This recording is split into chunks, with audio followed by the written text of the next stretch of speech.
सुदामा जी गए और वहां पर पहरेदारों ने रोक दिया, ऐसा बिल्कुल नहीं। श्रीमद् भागवत कथा के हिसाब से श्रीमद् भागवत जी में लिखा हुआ है कि भगवान के यहाँ वैष्णव संतों भक्तों के लिए मिलने के लिए कोई रोक तो नहीं है। कोई 24 घंटे में कभी भी जा सकता है भगवान के यहाँ। सुदामा जी भागवत के हिसाब से तो सीधे सीधे महल में चले गए, भागवत जी के हिसाब से बात कर रहे हो। लेकिन भक्त नरोत्तम दास जी ने बड़ा सुंदर भाव दिया कि सुदामा जी जब पहुंचे और द्वारपालों ने पूछा किससे मिलना है, कहाँ जाना है, तो सुदामा जी क्या कहने लगे, देखो देखो गरीबी ये गरीबी कहाँ कृष्ण के विश्वास में गया मेरे बचपन का यार है मेरा श्याम यही सोच मैं आस करके आया हूँ अरे द्वारपालो कन्हैया से कह दो अरे द्वारपालो कन्हैया से कह दो मिलने सका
बोलो शंकर भगवान की और सुदामा जी की। जैसे ही सुना कि सुदामा जी आए हैं, कन्हैया दौड़ते हुए आए, सुदामा को हृदय से लगा लिया।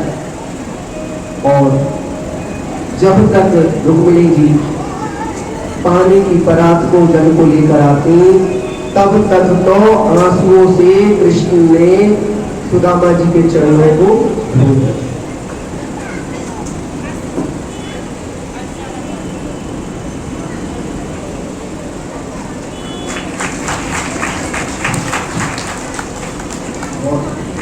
अच्छा लगा पंकज जी आए हमारे उमर साल के बजाय 2000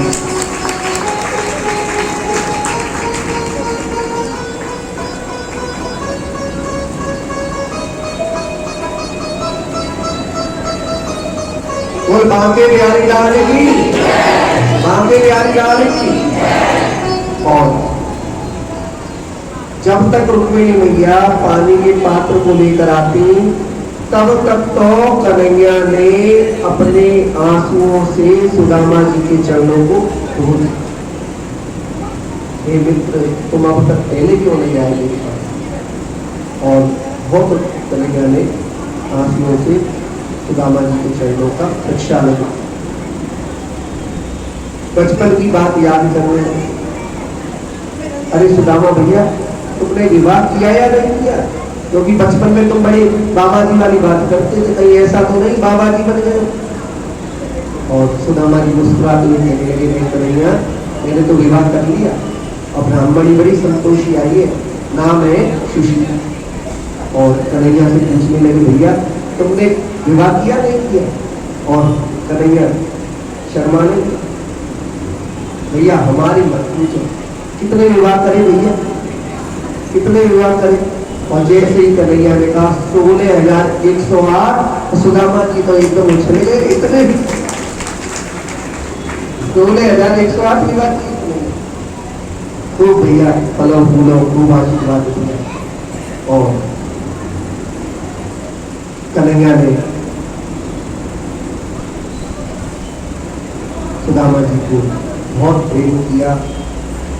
पूछने लगे कि भैया ये हाथ में क्या दबा रखा है? सुदामा जी ने सोचा कैसे थे कन्हैया को पीते पीते चावल। कहने लगे कि भैया ये मेरे हाथ में ना थोड़ा सा दर्द है। कन्हैया कहने लगे तुम्हारे हाथ में दर्द है, हम तुम्हारे पैरों को दबा रहे, हमें अपना हाथ दो, ऐसी मालिश करेंगे कि सब दर्द दूर हो जाएगा। सुदामा जी के ऊपर कहकर बड़ी मुश्किल से पोटली को चिपकाने लगे, लेकिन कन्हैया के सामने किसी की चली है जो आप चलेगी, और पोटली को खींच लिए सुदामा जी की पोटली को खींच लिया। पहली मुट्ठी खाई, पहले लोक का राज्य दे दिया। दूसरी मुट्ठी खाई, दूसरे लोक का राज्य दे दिया। तीसरी मुट्ठी जैसे ही खाने लगी, रुक्मिणी मैया ने हाथ को पकड़ लिया, भैया सुदामा जी। तीसरी मुट्ठी जैसे ही खाने लगे, रुक्मिणी मैया ने हाथ पकड़ लिया। क्यों पकड़ लिया? अब क्या 2 लोग का राज्य देकर प्रसन्नता नहीं है? नहीं है। तीसरी मुट्ठी खाकर क्या खुद सुदामा बनना चाहते हो क्या? या इसलिए हाथ पकड़ लिया कि कच्चे चावल है कहीं नुकसान न हो, या किसके हाथ पकड़ लिया? संत का दिया हुआ प्रसाद है, ऐसे अकेले अकेले नहीं खा सकते आप। 16,108 खा लिया है आप, इसलिए कम से कम एक चावल तो मिले सबको, इसलिए हाथ पकड़। और कन्हैया बड़ी प्रसन्नता पूर्वक सुदामा का सत्कार करने लगे। सुदामा जी को झाग के समान कोमल सुंदर पलंग पर सुलाया और धूमे ने सुदामा जी की भक्ति को कि साक्षात नारायण सुदामा जी के चरणों को दबा रहे हैं, और जो साक्षात लक्ष्मी मैया है सुदामा जी को पंखा झड़कर हवा कर रही है। ये भक्ति का चमत्कार। जब भक्त की ऐसी भक्ति होती है तो भगवान और लक्ष्मी मैया दोनों ही ऐसे भक्त की भक्ति से प्रभावित होकर स्वयं उसके चरणों को दबाते हैं भगवान, और लक्ष्मी मैया ऐसे भक्ति की हवा। एक बात करें हम, लोग लक्ष्मी जी को तो बहुत चाहते हैं, लक्ष्मी मैया को तो सब चाहते हैं, लेकिन नारायण को कोई नहीं चाहते। इसलिए होता क्या है, लक्ष्मी मैया आती भी है और जब देखती है इसके नारायण की भक्ति तो है, तो क्या होता है, थोड़े दिन के लिए आती है और फिर उल्लू पर बैठकर वापस चली जाती है। कहाँ चली जाती है? अपने नारायण के पास। लक्ष्मी वहीं पर रुकती है जहां पर नारायण की भक्ति होती है। यदि आपको घर में लक्ष्मी चाहिए तो सबसे पहले नारायण की सेवा करना प्रारंभ कर दो। अलग से लक्ष्मी मैया की पूजा करने की आपको जरूरत नहीं है। जिस घर में बच्चा पिता का भक्त होता है, माता की कृपा उस बच्चे के ऊपर बिना कहे ही हो जाती है। बोल बांधे बिहारी लाल की आवाज ना आया नहीं? आज तो खूब माल डाल बनाओ भैया, पूरी आलू पेठा सब्जी, खीर भी है। अच्छा खीर तो लिखी नहीं ना, खीर इसीलिए नहीं लिखी होगी शायद के कहीं है। अच्छा खीर भी है। अच्छा हमने सोची शायद इसलिए ना लिखी होगी, कथा में से कहीं झगड़ा जाए। बोलो बाके बिहारी लाल की। हमारे पास आता है ना कोई भक्त, ये कार्यक्रम में जी, अरे हमने तो छोड़ो इन बातों को, ये बताओ भंडारा किस समय है? बोल बाके बिहारी लाल की। हमें ठहरे ब्रजवासी, अब हमें इतने लंबे चौड़े मेले को पढ़े 10 मिनट लगाए और जाना भंडारे नहीं है हम, तो कम से कम सीधा पूछ लो भैया भंडारा कर मान हुआ की दावत हो तो भागे कोष 54 किलोमीटर तक ब्रजवासी अपने बच्चों के साथ मालपुआ की दावत खाने के लिए चले। 54 किलोमीटर आप समझते हो, यहाँ से रोहतक इसलिए जा रहे हैं दावत खाने। और ऐसे नहीं आपकी तरह वीआईपी गाड़ी होंडा सिटी में बैठ के नहीं, टेम्पू में लटक कर,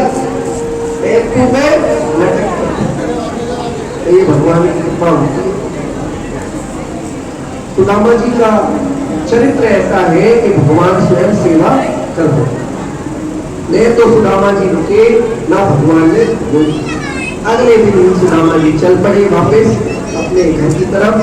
सुदामा जी ने ना तो रुकने के लिए कहा, कन्हैया ने ना तो रुकने के लिए कहा और ना सुदामा जी और चल पड़े। कन्हैया से पूछने लगे, भैया तेरे सारी बात कही, तेरी भाभी भी तो पूछेगी तेरी बात, क्या कह दो? कन्हैया कहने लगे कि भाभी से हमारी राम राम कह दियो और ये भी कह दियो कि अगली बार जब आए तो द्वारका अकेले मत आना, भाभी जी को भी बच्चों को साथ लेकर आना। सुदामा जी कहने लगे ठीक है भैया, राम राम कह देंगे, मेरा हाल चाल दे देंगे। और चलते हुए सोच रहे हैं कि मैं पापी हूँ, दरिद्र हूँ, इसलिए भगवान ने मुझे ज्यादा धन नहीं दिया। भैया अभी मत बांटो, दरिद्र हूँ, कहीं मैं धन पाकर भगवान को न भूल जाऊं, इसलिए भगवान ने मुझे क्या किया, धन नहीं दिया। और धीरे धीरे पहुंच गए अपने घर। जब पहुंचे और देखा बड़े बड़े महल खड़े हुए हैं वहां पर, महलों को देखकर बड़े ही आनंदित हुए। वाह, यहाँ पर तो बड़े बड़े महल बन गए और अपनी झोपड़ी को ढूंढने लगे महलों के बीच में। भैया यहाँ पर एक सुदामा नाम के ब्राह्मण की झोपड़ी थी, देखी क्या तुमने? जैसे ही दासियों ने देखा सुदामा जी आए हैं, तुरंत भागी भागी अंदर गए और सुशीला जी को बताया। सुशीला जी जब लक्ष्मी के समान सुंदर वस्त्र पहनकर सुंदर रूप धारण करके आई और आरती उतारने लगी सुदामा जी की, और सुदामा जी कहने लगे भैया ये देवी जी आप कौन हो और हमारी आरती क्यों उतार रही हो? सुशीला जी कहने लगे वाह महाराज, द्वारका जाकर भैया भूल गए तुम? और जैसे ही नजर उठाकर देखा, अरे सुशीला, अच्छा तो द्वारकाधीश ने आपको कुछ नहीं बताया, ये सब उनका दिया ही तो है। और जैसे ही सुदामा जी ने सुना कि द्वारकाधीश ने ऐसी कृपा की है, तो आंखों से झरझर आंसू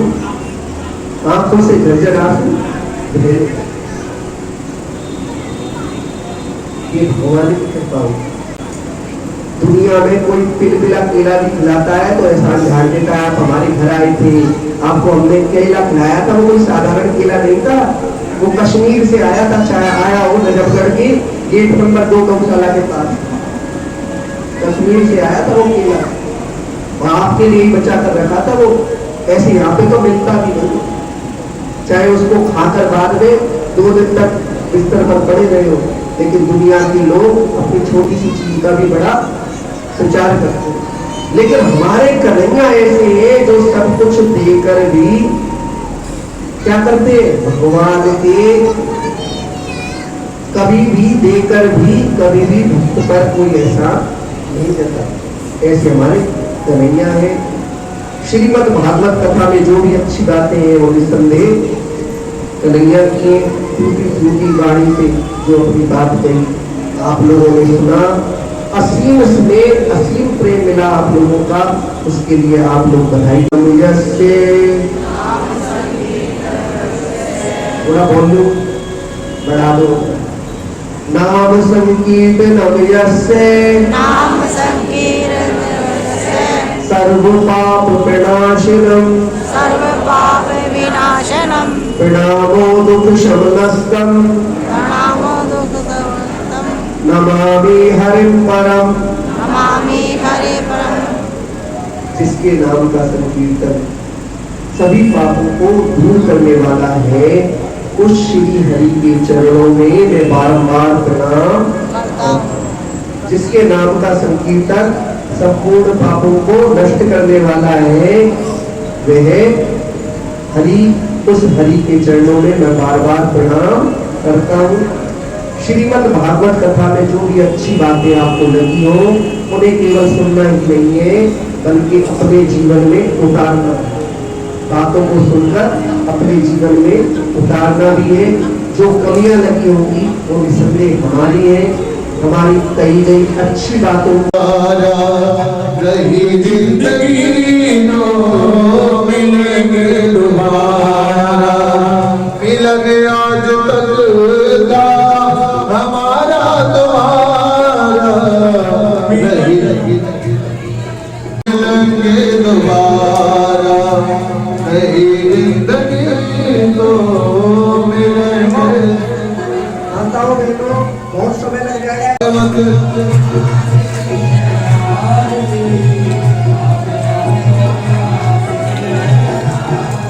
श्री भागवत भगवान की आरती, आखियों